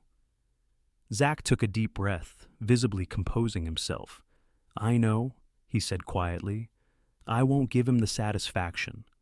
The room fell silent as Judge Elias Harris entered. A distinguished man in his 60s with a reputation for fairness, even in contentious cases. He took his seat at the bench, surveyed the packed courtroom with a practiced eye, then cleared his throat. "This court is now in session," he announced, his voice carrying authority without needing to be raised. "We are here to consider the petition of Silverton Mining and Development Company regarding disputed land currently held by Miss Grace Sullivan. Mr. Howard, Mr. Daniels." He nodded to both lawyers. "I have reviewed the initial filings. You may proceed with opening statements." Lawrence Daniels, Whitfield's lead attorney, rose first, a sleek, well-dressed man with the confidence of someone accustomed to winning. His argument was precisely what Howard had predicted, that the Sullivan land claim contained irregularities under revised territorial statutes, that the original survey had excluded mineral rights, and the public interest in developing the region's resources should take precedence over a single family's claim. When Howard rose to respond, his more modest appearance belied the sharpness of his mind. He methodically addressed each of Daniel's points, producing the original deed and survey to demonstrate the legitimacy of the Sullivan claim. Citing precedents that protected established landowners from retroactive application of new statutes, and eloquently arguing that the territory's future depended on respecting property rights, not undermining them. As the legal arguments continued, Grace found herself increasingly impressed by Howard's preparation and knowledge. He wasn't intimidated by Whitfield's team of expensive lawyers. If anything, he seemed energized by the challenge. The morning passed in a detailed examination of land records, with expert witnesses called by both sides to interpret surveying technicalities and legal language. By the time Judge Harris called a midday recess, Grace's head was spinning with legal terminology, but Howard seemed satisfied with how things were proceeding. "They're making technical arguments because they have no substantive case," he told Grace and Zach as they stepped outside for some air. "Judge Harris knows the law. He won't be swayed by their attempts to complicate a straightforward matter of property rights." "What about the intimidation?" Grace asked. "Jenkins' attempts to force me off my land?" Howard frowned. "That's where things get complicated. Legally speaking, those incidents are separate from the question of the deed's validity. But," he added, seeing her disappointment, "I plan to introduce the pattern of behavior in my closing argument. If Whitfield truly believed he had a legitimate legal claim, why resort to intimidation?" As they were speaking, Marshal Russell approached, his expression unreadable. "Miss Sullivan, Mr. Zachary, a word, if I may." They followed him to a quieter corner of the courthouse yard, away from curious ears. "I've completed my preliminary investigation into the events at Eagles Point and the line cabin," Russell stated without preamble. "Based on witness statements and physical evidence, I find Mr. Jenkins's account of both incidents lacking in credibility." Relief washed through Grace. "Then you believe us about what really happened?" "Let's say the evidence supports your version of events more strongly than his," Russell replied diplomatically. "I've submitted my findings to Judge Harris for consideration alongside the land dispute. Whether he finds them relevant to today's proceedings remains to be seen." Zach regarded the marshal skeptically. "Why tell us this now?" Russell's gaze shifted to him, assessing. "Because justice matters, Mr. Zachary. Even in frontier territories, even when powerful interests are involved." He paused, then added more quietly, "What happened to you in Wyoming was unfortunate. The law should protect all citizens equally, not just those with money and influence." With that surprisingly candid statement, Russell nodded to them both and walked away, leaving Grace and Zach to exchange surprised glances. "Well," Grace said after a moment, "it seems we may have an unexpected ally after all." When court reconvened, the atmosphere had subtly shifted. Judge Harris called Samuel to testify about the ranch's continuous operation under the Sullivan family, followed by the county clerk, who confirmed decades of tax payments on the property. Whitfield's lawyers cross-examined both, but failed to shake their straightforward testimony. Then, unexpectedly, Judge Harris called Zach to the stand. A murmur ran through the courtroom. His role in recent events was common knowledge by now, as was his connection to Whitfield from Wyoming. After Zach was sworn in, the judge himself asked the first question. "Mr. Zachary, please describe for the court what you witnessed at Eagles Point 3 days ago." Zach recounted the events clearly and concisely, how he had heard a commotion while riding nearby. Arrived to see Jenkins pushing Grace toward the cliff edge, and managed to catch her as she fell. His testimony was straightforward, without embellishment or accusation beyond the facts of what he had seen. Daniels rose for cross-examination, his expression predatory. "Mr. Zachary, isn't it true that you have a personal grievance against Mr. Whitfield, stemming from events in Wyoming territory?" "Objection," Howard interjected. "Relevance to the land dispute before us today?" Judge Harris considered for a moment. "I'll allow it, but keep your questions focused, Mr. Daniels. This is not a trial regarding past events in another territory." Daniels smiled thinly. "Thank you, Your Honor. Mr. Zachary, please answer the question." Zach met his gaze steadily. "Mr. Whitfield used legal manipulations to take my ranch in Wyoming after I refused to sell. So, yes, I have reason to dislike him." "Dislike?" Daniels repeated skeptically. "You attempted to shoot Mr. Whitfield, did you not, resulting in your arrest and imprisonment?" "I confronted him about what he'd done," Zach acknowledged. "Things escalated. I made a mistake in how I handled it." "A mistake," Daniels echoed. "Drawing a gun on a respected businessman is quite a significant mistake, wouldn't you agree? One that suggests a violent temperament and personal vendetta that might color your testimony regarding Mr. Jenkins, who works for Mr. Whitfield." Zach remained calm. "I've told the truth about what happened at Eagles Point. Whether you believe me or not doesn't change the facts." "And what are we to make of your convenient arrival at precisely the moment Miss Sullivan was allegedly in danger?" Daniels pressed.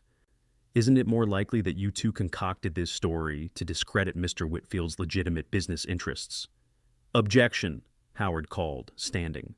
"Counsel is testifying, not questioning." "Sustained," Judge Harris ruled firmly. "Mr. Daniels, confine yourself to proper questions." Daniels adjusted his approach. "Mr. Zachary, when did you first arrive in this county?" 4 days ago, Zach answered. "And within hours of your arrival, you happened to be riding near Eagles Point, happened to encounter Miss Sullivan in distress, and happened to save her life. Quite a coincidence, wouldn't you agree?" Zach paused, considering his answer carefully. "I don't believe in coincidences of that magnitude, Mr. Daniels. I believe I was meant to be there." The simple statement, delivered without drama or pretense, seemed to catch Daniels off guard. He recovered quickly, moving on to questions about the confrontation at the line cabin, trying to frame it as a misunderstanding rather than an attack. But Zach's straightforward answers, corroborated by the militia's report, were difficult to discredit. When Daniels finally concluded his cross-examination, Judge Harris called Grace to the stand. Her heart pounded as she took the oath, acutely aware of the entire courtroom watching her Whitfield with his cold calculation, the townspeople with their curiosity, and Zach with his steady support. Howard began by establishing her family's history with the ranch, then moved to the recent events. Grace described the confrontation with Jenkins at Eagles Point, her narrow escape thanks to Zach's intervention, and the subsequent attacks and intimidation. She spoke clearly and confidently, her voice growing stronger as she continued. "Miss Sullivan," Howard asked, "why do you believe Mr. Whitfield wants your land specifically?" "There are other properties in the area he could pursue for mining operations." Grace glanced at Whitfield before answering. "My father told me our land has the best water source in the county. The creek that runs through it never runs dry, even in drought years. Mining requires substantial water. Additionally, the silver vein they've found appears to run directly under our property. And did your father ever consider selling to Mr. Whitfield?" "He met with him several times," Grace confirmed, "but he refused all offers." He learned of Mr. Whitfield's reputation in Wyoming, how mines under his control had polluted water sources and rendered surrounding land unusable. My father wouldn't allow that to happen to the ranch he'd built for his family. When Daniels rose for cross-examination, his approach was noticeably gentler than it had been with Zach, likely aware that aggressive questioning of a young woman might alienate the judge and spectators alike. "Miss Sullivan," he began smoothly, "no one disputes your attachment to your family's ranch, but wouldn't you agree that progress and development are necessary for the territory's growth? The silver beneath your land could provide jobs and prosperity for hundreds of families." Grace met his gaze steadily. "I believe in progress, Mr. Daniels, but not at any cost, not at the expense of the land itself. Once it's damaged by mining runoff and excavation, it can't be restored, not in our lifetimes, perhaps not ever. That's not progress. It's destruction, dressed up as economic opportunity." A murmur of approval ran through parts of the courtroom, primarily from the ranchers and farmers present, who understood all too well the value of unspoiled land. Daniels shifted tactics. "Miss Sullivan, you've accused Mr. Jenkins of attempting to harm you, yet you have no witnesses to this alleged attack other than Mr. Zachary, a man with a documented grudge against Mr. Whitfield. Isn't it possible you simply slipped at the cliff edge and have chosen to interpret it as an attack to strengthen your position in this dispute?" "No, Mr. Daniels, that is not possible," Grace replied firmly. "Thomas Jenkins deliberately pushed me toward that cliff.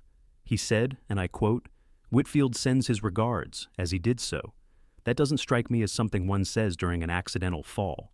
Another murmur, louder this time, rippled through the courtroom. Judge Harris had to tap his gavel lightly to restore order. Daniels appeared momentarily thrown by her direct response, but recovered quickly. "A convenient claim, but one without corroboration beyond your associate, Mr. Zachary. If you're suggesting I would lie under oath, Mr. Daniels, you're mistaken," Grace said, her voice steady despite her racing heart. "Everything I've testified to today is the truth, as I swear before God and this court." After several more questions that failed to undermine her testimony, Daniels concluded his cross-examination. Judge Harris called a brief recess before closing arguments, during which Grace rejoined Zach and Howard at their table. "You did wonderfully," Howard assured her quietly, clear, confident, and honest, exactly what Judge Harris needs to hear. "Daniels is good," Zach observed, watching the opposing lawyer conferring with Whitfield. "But he's fighting an uphill battle against the facts." Howard nodded agreement. "The legal case for the Sullivan claim is sound. If the judge rules on the law alone, we should prevail. The question is whether the attempted intimidation will factor into his decision." When court resumed, closing arguments were presented by both sides. Daniels emphasized the technical aspects of land law and the public benefit of mineral development, while Howard focused on the integrity of property rights and the suspicious timing of Whitfield's legal challenge immediately following failed intimidation attempts. Finally, Judge Harris spoke. "I have heard the arguments and evidence presented by both parties. This case involves not only technical questions of land law, but also serious allegations regarding the conduct of individuals associated with Silverton Mining and Development Company. Before rendering my decision, I wish to address those allegations directly." He turned his attention to Whitfield, who sat impassively at the defense table. "Mr. Whitfield, the court has received Marshal Russell's report regarding recent incidents involving Miss Sullivan and your employee, Mr. Jenkins. While those events are not directly before this court today, they cannot be entirely separated from the matter at hand. Do you wish to make any statement regarding these incidents?" Whitfield rose smoothly, his expression one of dignified concern. "Your Honor, if any employee of mine has acted inappropriately, I condemn such behavior unreservedly. Mr. Jenkins has been relieved of his duties pending investigation. Silverton Mining operates within the law and seeks only legitimate business opportunities." "A convenient dismissal after the fact," Judge Harris observed dryly. "Nevertheless, I will take your statement into account." He shuffled the papers before him, then looked up, his expression grave. "Having carefully considered the evidence and arguments presented, I find that the original Sullivan land claim is valid and binding under territorial law. the subsequent revisions to statutes cited by the petitioner cannot be applied retroactively to a claim properly established and continuously maintained. Grace felt a surge of relief so powerful it left her momentarily lightheaded. She reached instinctively for Zach's hand beneath the table, finding it already extended toward hers. Furthermore, Judge Harris continued, I find disturbing the pattern of events surrounding this dispute. While this court makes no formal finding regarding the incidents at Eagles Point and elsewhere, I am satisfied that there is sufficient cause for concern to warrant continued investigation by Marshal Russell and local authorities. He fixed Whitfield with a stern gaze. Mr. Whitfield, let me be perfectly clear. The Sullivan Ranch is not available for purchase or claim by your company or any agent thereof. Any further attempts to pressure or intimidate Miss Sullivan will be met with the full force of territorial law. Do I make myself understood? Whitfield's composure slipped momentarily, a flash of anger crossing his features before he mastered it. Perfectly, Your Honor, he replied coldly. Then this matter is concluded, Judge Harris declared, bringing down his gavel with finality. This court is adjourned. The courtroom erupted in conversation as people rose to leave. Grace sat momentarily stunned, the reality of their victory slowly sinking in. They had won. Her ranch was safe. The legacy her father and grandfather had built would continue. Howard shook her hand warmly. Congratulations, Miss Sullivan. Justice has been served today. As they gathered their things to leave, Grace noticed Whitfield approaching, his lawyers trailing behind him. Zach moved protectively closer to her side. Miss Sullivan, Whitfield said, his voice smooth despite the tension evident in his posture. A remarkable outcome. You've proven quite resilient. Thank you, Mr. Whitfield, Grace replied coolly. I hope this concludes our business permanently. Whitfield's gaze shifted to Zach, recognition and old hatred flaring in his eyes. Zachary, still fighting battles you can't win, I see. This one seems decided enough, Zach replied evenly. A cold smile touched Whitfield's lips. Perhaps. But Colorado is a large territory with many opportunities. Our paths may cross again. For your sake, I hope not, Zach said, his voice carrying a quiet warning. Whitfield held his gaze for a moment longer, then turned and walked away, his lawyers hurrying after him. He doesn't give up easily, Grace observed, watching his retreating back. No, Zach agreed, but neither do we. Outside the courthouse, well-wishers surrounded them, neighboring ranchers, townspeople who had been following the dispute, even Sheriff Morgan, who offered his congratulations with evident relief that justice had been served without further violence. As they prepared to ride back to the ranch, Marshal Russell approached one last time. Miss Sullivan, Mr. Zachary, he greeted them. A favorable outcome for you both. Thanks in part to your investigation, Grace acknowledged. I admit I misjudged you at first, Marshal. Russell shrugged slightly. It's my job to follow the evidence, regardless of who it favors. In this case, the evidence was clear. He turned to Zach. Mr. Zachary, a word in private. Zach nodded, stepping aside with the marshal, while Grace waited with their horses. I looked into what happened in Wyoming, Russell said without preamble. Not just your case, but the pattern of what Whitfield did to other ranchers in the area. And, Zach prompted when the marshal paused. And I believe an injustice was done, Russell stated simply. I've recommended a review of your case to the federal court. It may take time, but there's a possibility your conviction could be overturned. Zach stared at him, stunned by the unexpected development. Why would you do that? Because the law should work the same for everyone, Russell replied. Not just those with money and power. He extended his hand. Good luck, Mr. Zachary. I think you found something worth staying for here. As the marshal walked away, Zach rejoined Grace, his expression thoughtful. What was that about? She asked, curious about the exchange. A second chance maybe, Zach said, still processing the marshal's words. He's recommended a review of my Wyoming conviction. Grace's eyes widened. Zach, that's wonderful. If your name is cleared, it's a long shot, he cautioned, not wanting to raise false hopes. But yes, it would mean a great deal. They rode back to the ranch in the golden light of late afternoon, both quiet, absorbing the events of the day and their implications. The Sullivan Ranch appeared before them, as they crested the final hill, peaceful and unthreatened in the valley below. "It looks different somehow," Grace observed, "knowing it's truly safe." "It's the same land," Zach said with a small smile. "You're the one who's changed."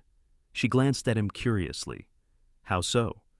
"You've proven you can defend it," he explained. "That makes it yours in a way even the deed can't capture." The simple observation struck Grace as profoundly true. She had inherited the ranch from her father, but today she had truly claimed it as her own, not just legally, but in her heart and spirit. At the ranch, Samuel and the Hands were waiting anxiously for news. When Grace announced their victory, a spontaneous celebration erupted. Samuel broke out a bottle of whiskey he'd been saving for a special occasion, and the cook prepared the finest meal the ranch could offer. As evening fell, the celebration continued around a bonfire in the yard. Stories were told, songs were sung, and for the first time since her father's death, Grace felt the ranch filled with the warmth of community and hope for the future. She slipped away after a time, needing a moment of quiet to process everything. Walking to the edge of the yard, she gazed up at the star-filled Colorado sky, gratitude filling her heart. Footsteps approached, and she didn't need to turn to know it was Zach. His presence had become familiar, comforting in a way she hadn't expected when he first pulled her back from the cliff edge. "Needed some air?" he asked, coming to stand beside her. "Just a moment to let it all sink in," she replied. "It doesn't quite seem real yet." "It's real," he assured her.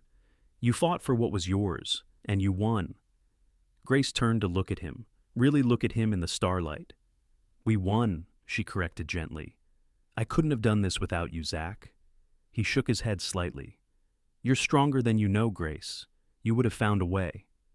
"Perhaps," she acknowledged. "But I'm glad I didn't have to find out." She hesitated, then asked the question that had been on her mind since the courthouse. "What will you do now?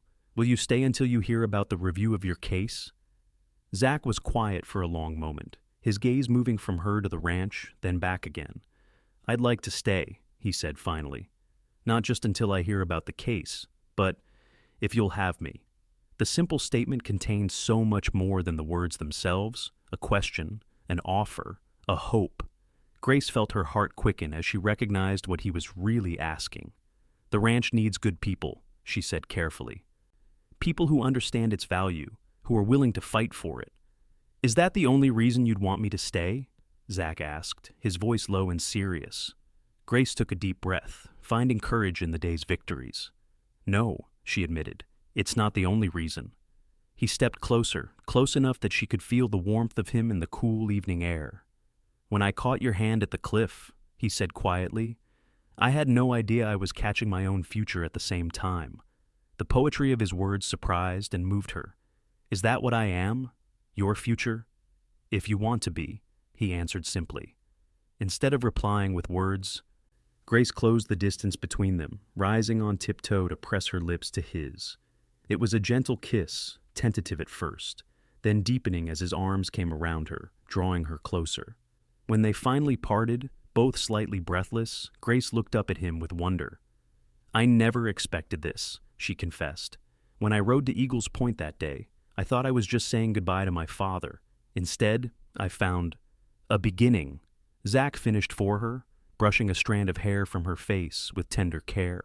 From the bonfire came the sound of laughter and music, life continuing, moving forward. Grace thought of her father, of how he had built this place not just for himself, but for the future for her future. "Stay," she said, the word both invitation and promise. "Help me build something here, something that will last." Zach's smile was like sunrise after the longest night. "Nothing would make me happier," he said, and sealed the promise with another kiss. As they walked back toward the celebration, hand in hand, Grace felt a sense of rightness settle over her.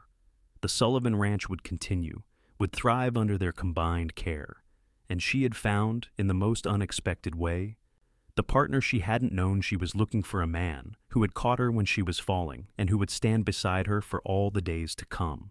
The seasons turned, and with them, the Sullivan Ranch flourished. Spring brought new calves to the herd. Summer yielded rich hay harvests.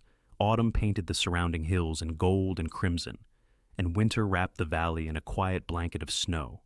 Through it all, Grace and Zach worked side by side, their partnership deepening with each passing month. Word came from Marshal Russell that the review of Zach's Wyoming case was proceeding, though slowly. Meanwhile, Edgar Whitfield had moved his operations farther north, his defeat and redemption apparently teaching him to choose his battles more carefully. When the aspen leaves were turning the next autumn, Grace and Zach were married in a simple ceremony on the ranch, surrounded by friends and neighbors.